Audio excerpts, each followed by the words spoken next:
For my strong legal team, for the work of my strong legal team led by Dr. Yechi Basu, SAN, and led Ojenari SAN, I wouldn't be standing here.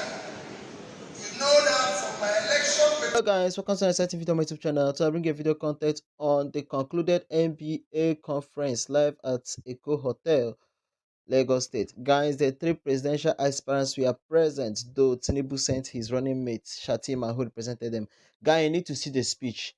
Guys, so many news have been going online. People really saying that Peter Obi's speech was the best. Guy, I want you to enjoy the speech. Like, I have to get the whole three speeches from the three different presidential aspirants. I compile them. Enjoy the video. What do you think about their chances of winning the election? Please don't forget to comment on my video, like, and subscribe. Thank you. Thank you. Thank you very much.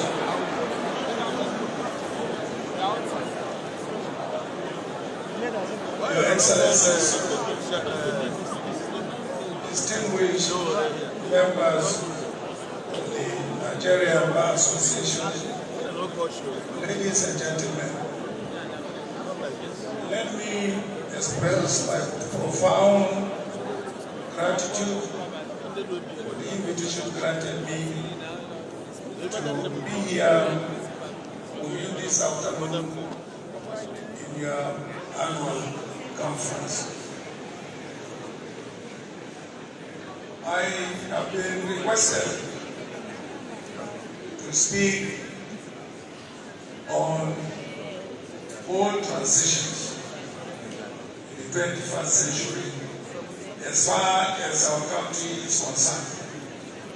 I want to say that since the return of democracy in 1998-99, Nigeria has never found itself in such a very, very critical joint in our history.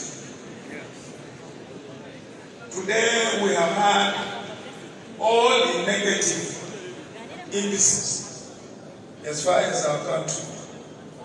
Today we are more disunited as a nation. We have never experienced this level of poverty. We have never experienced this state of insecurity. We have never experienced this level of unemployment. We have recognized all these negative developments in our history. What is important is how do we tackle these challenges.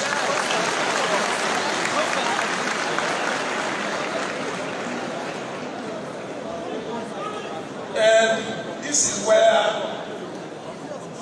history and also experience beckon on us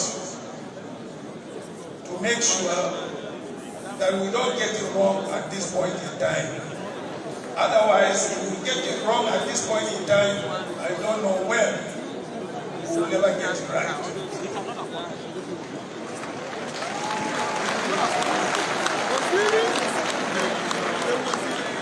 I have been involved in the struggle to return democracy to this country from the military days. In fact, I can say I am even lucky to be alive. So many of my contemporaries have been murdered and killed in this struggle. But somehow, by the grace of God, by miracle, I have survived up to this point in time. And that's why in my brief introduction, I stated that there are 5 key areas that any leadership, forget about party, any leadership, whichever political party, must confront these 5 issues.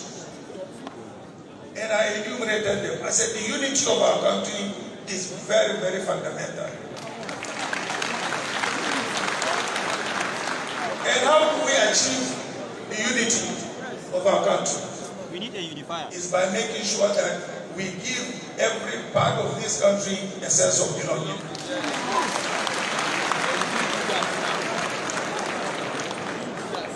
And somebody asked me, how do you give every part of this country a sense of belonging?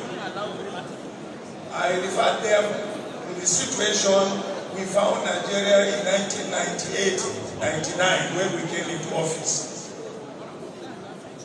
As a PDP party, we won overwhelmingly. We could go on and form our party, our government, just based on our majority. But we decided to shelve the majority and said, look, every political party must be part of our administration. And we formed a government of national unity. No sooner we formed the government of national unity, there was calm in the country. After the calm, what next? How do we move? Then the issue of the economy came in, the issue of security came in. Because we had a consensus, we had no problem dealing with subsequent challenges. Therefore, ladies and gentlemen, I believe we have had an experience, and it is that experience that I said must be brought back. Yes. It must be brought back. It is only when you have this sense of belonging that you will be able to deal with, say, the issue of security. It is when you deal with the issue of security, then you will now come to the economy. My 5 points that I enumerated are all interrelated. From unity to security to economy to devolution of more powers.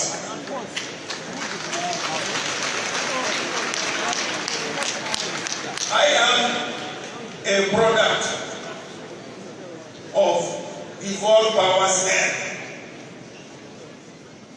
And I know what the regional governments achieved with those powers. So that's why I advocated for restructuring or development of powers to the states and the local government. More resources, more powers to the states and also the local government. So my 5-point program was based on experience. They were based on something that I have seen, I have participated, and I felt worked well for this country. So I'm not on a trial and error leadership.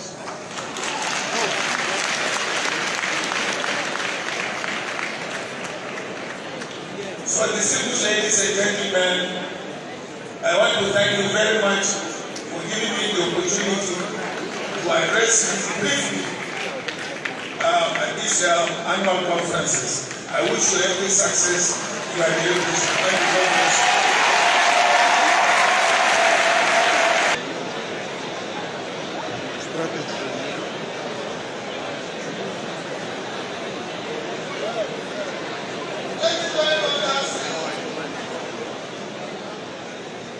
Recognizing the protocols, but I have to, of course, personally recognize the former Vice President of Nigeria,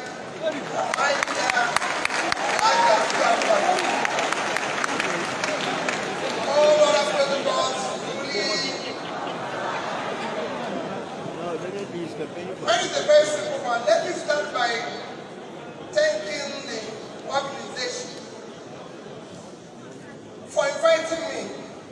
As you know, I'm one of those strongest beneficiaries of the judiciary. Yes. For my strong legal team, for the work of my strong legal team led by Dr. Atiku SAN, and let OJ SAN, I wouldn't be standing here. You know that from my election petition to my impeachment to my tenure application. And again, whenever people talk about corruption in the legal or in the judiciary, and one who takes exception, in all this journey, I did not give anybody one naira.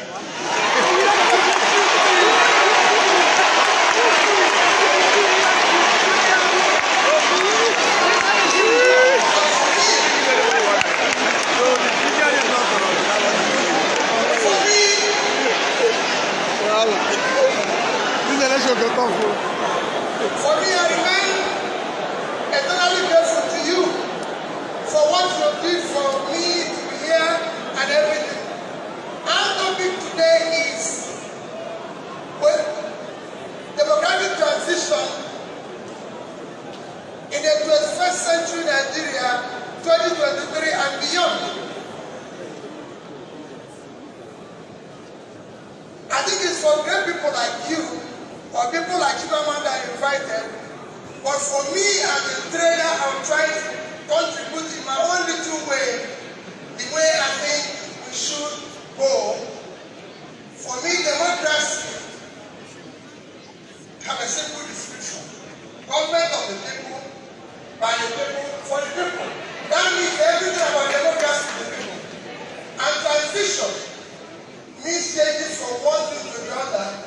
And for me, Nigeria needs urgent transition from being a highly insecure country to a secure country, from a disunited country to a united country, from corruption to a transparent country,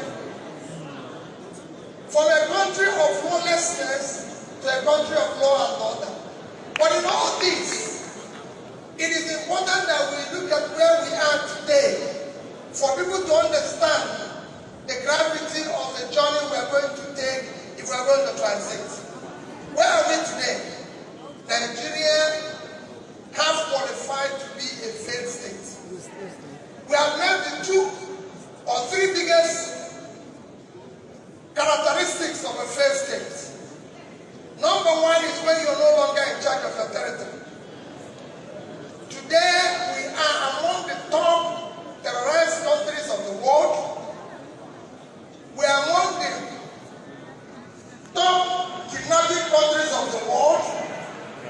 Bandits, criminality, bandits have taken over some parts of this country. Nigerians are being killed daily. Nigerians all sorts of criminality is going on daily. Even our most important source of foreign exchange revenue, oil, is today 80% stolen. That shows how bad it is. We are the only country, apart from Venezuela, who we know is their own is because of sanctions, that is not meeting up with OPEC quota. Every other country is begging for increase, but Nigeria is not meeting up its own. And you won't believe the quantity that is missing. In July alone, our total average, our quota is 1.8 million. In July, our total average was 1,083,000 barrels a day. That means that in July, we lost 707,000 barrels per day. If you multiply that by 31 days, it will give you 22,227 barrels of oil.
But what is even worse, we're in a physical mess, total physical mess, because of all this. Between January this year and April, the total revenue of federal government of Nigeria is 1,630,000,000,000 naira. Their expenditure is 4,720,000,000,000. If you minus this, we have a deficit of 3,100,000,000,000. That shows almost 20% of almost 200% in the deficit. And this is the crisis we face. How did we come here? It's the cumulative effect of leadership failure over the years. Because it's 10% has not been as a of power. How did we come here? What are we going to do very quickly to come out of this? Very quickly, you need to have a visionary, articulated, competent leadership to start turning around.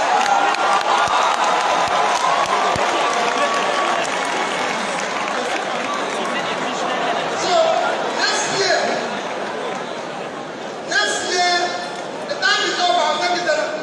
But next year, the elections we're going to have next year will not be about. Remember, it is not about tribe, no religion, not connection, not entitlement. It was the election about character, competence, capacity, and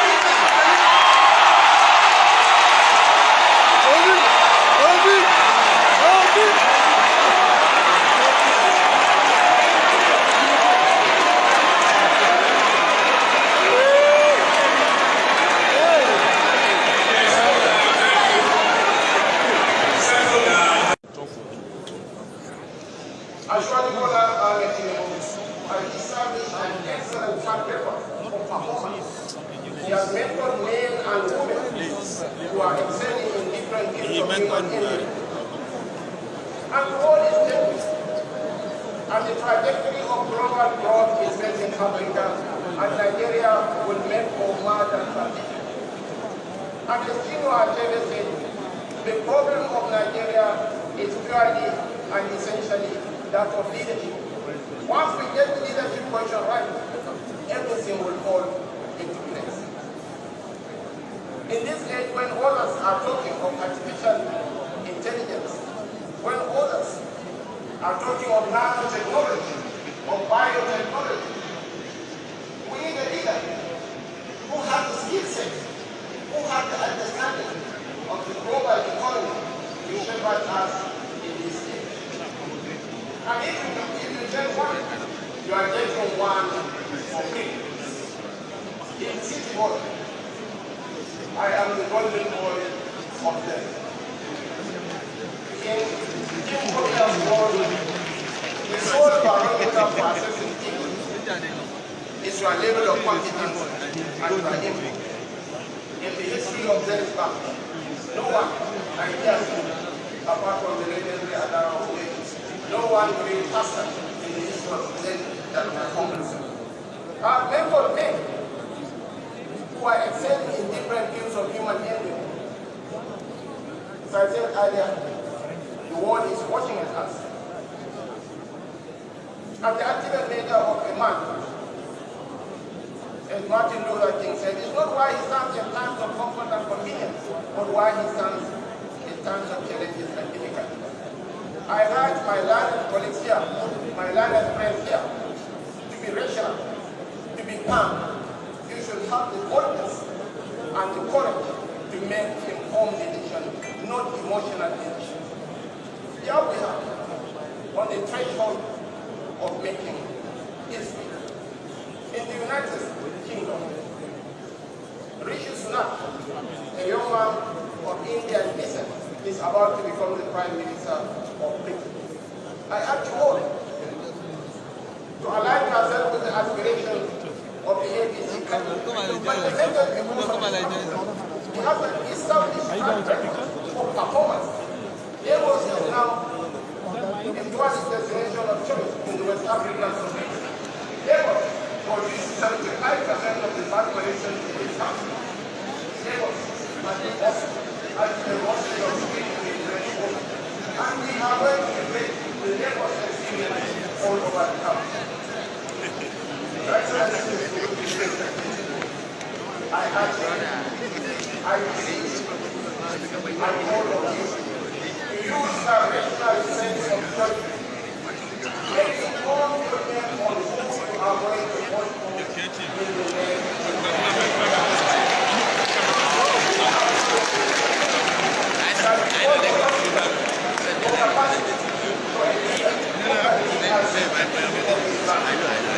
I know you. I assure you, Bola,